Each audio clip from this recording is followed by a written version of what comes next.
Bonjour à tous et bienvenue dans ce nouvel épisode d'Instinct et Liberté. Aujourd'hui, on va parler d'un sujet à la fois magnifique et bouleversant, la couleur du pelage chez le chien et surtout de celle qu'elle peut cacher. Cécile Massoubre, comportementaliste animalier, est avec nous. Bonjour Cécile.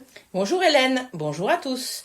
Oui, c'est un sujet qui me touche particulièrement aujourd'hui parce qu'il n'est pas seulement théorique, il est personnel.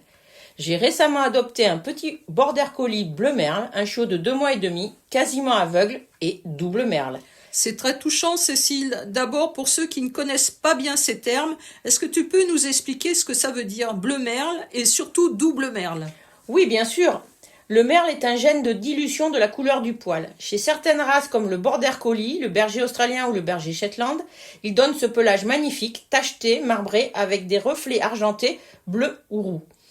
Mais derrière cette beauté, il y a un risque. Quand on accouple 2 chiens porteurs du gène merle, donc 2 merles entre eux, on a une chance sur 4 d'obtenir des chiots dits double merle. Ces chiots héritent du gène sur les 2 copies, ce qui perturbe fortement la pigmentation, notamment dans les zones des yeux et des oreilles.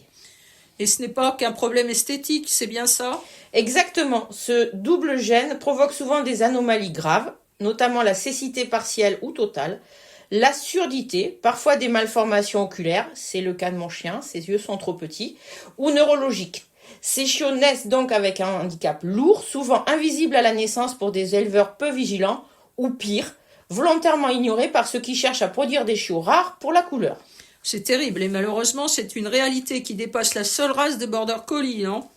Oui, tout à fait. On retrouve le même problème dans plusieurs races, notamment les bergers australiens, les bouviers australiens, les teckel merles, parfois même chez certains chiens croisés. Le souci, c'est que les gens sont souvent séduits par la couleur sans savoir d'où elle vient. On voit des annonces avec des chiots bleu merle ou rouge merle, vendus plus cher, sans aucune mention du risque génétique. Et derrière, il y a des portées entières d'animaux aveugles, sourds ou désorientés, souvent abandonnés ou euthanasiés, ça a failli être le cas de mon chien, parce qu'ils demandent une attention et une adaptation particulière. Alors quand j'ai rencontré ce petit border collie, j'ai su que je ne pouvais pas le laisser là. Il avait besoin d'une autre chance. Comment vit-il au quotidien ton petit border? Comment s'adapte-t-on à un chiot qui ne voit presque pas? C'est un apprentissage pour lui, et pour moi aussi d'ailleurs. Les premiers jours, il tâtonnait, se cognait un peu, hésitait, et puis très vite, il a développé ses autres sens. L'ouïe, l'odorat, le toucher. Il se repère grâce à mes pas, à ma voix, à l'énergie du lieu. Un chiot ou un adulte malvoyant ou aveugle a besoin de repères stables. On évite de déplacer les meubles, on garde une routine cohérente. La voix devient un phare, le son d'un pas, le froissement d'un vêtement, un repère émotionnel fort. Et puis, il y a la confiance. Ce lien profond, presque fusionnel, qui se tisse, quand le chien sait qu'il peut se reposer sur nous. C'est très beau, on sent qu'il t'apprend autant que tu lui apprends. Complètement. Ces chiens nous obligent à ralentir, à écouter autrement. Il m'a rappelé que la vue n'est qu'un sens parmi d'autres et que la vraie connexion passe par autre chose, par l'énergie, par la vibration, par la présence. Il n'a pas besoin de voir pour ressentir et c'est un message fort pour nous, humains, qui vivons dans un monde d'images, souvent aveugles à l'essentiel. Et d'un point de vue du comportemental, est-ce que tu t'adaptes... Pardon, excusez-moi, je reprends. Et d'un point de vue comportemental, est-ce que tu adaptes ton approche à sa cécité? Oui, bien sûr. L'approche doit être sensorielle et émotionnelle avant tout. On privilégie les apprentissages par la voix, le toucher, les odeurs. Je lui parle beaucoup, je le guide verbalement.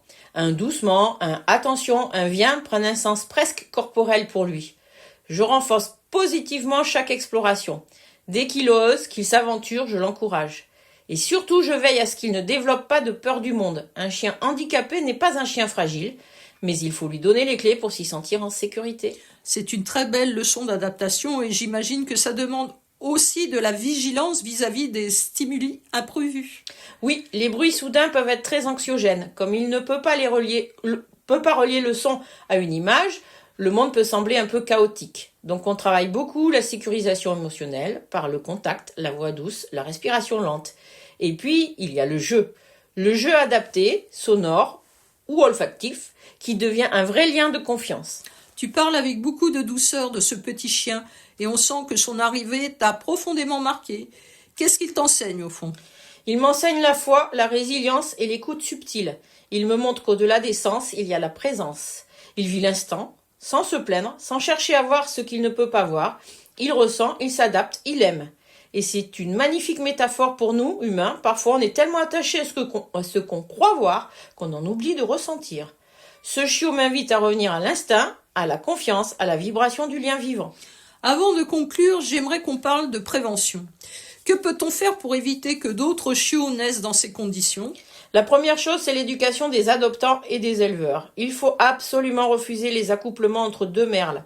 Les éleveurs responsables le savent et testent leurs reproducteurs. Mais certains particuliers ou pseudo-éleveurs n'ont pas cette conscience ou ferment les yeux pour la couleur. Donc si vous souhaitez adopter un chiot merle, demandez toujours les papiers des parents, les tests génétiques et surtout ne cédez pas à l'effet waouh de la couleur. La beauté d'un chien, ce n'est pas sa robe, c'est sa lumière intérieure, son tempérament, sa sensibilité. Et si vous croisez un chien comme le mien, aveugle ou malvoyant, ne le plaignez pas, respectez-le. Ces chiens sont incroyablement forts, vivants et aimants. Ils n'ont pas besoin de nos regrets, mais de notre confiance. Merci Cécile pour ce témoignage bouleversant et plein de sagesse. Ton petit border collie porte en lui un message d'amour et de résilience. Merci à toi Hélène. Oui, et il est un rappel vivant que la différence n'est pas un handicap, mais une voie d'éveil. Et j'espère que son histoire sensibilisera les auditeurs à cette réalité trop souvent ignorée. Merci de nous avoir écoutés. Vous pouvez retrouver Cécile Massoubre et son univers sur Facebook. Et surtout, souvenez-vous qu'au-delà des apparences, chaque être a sa lumière.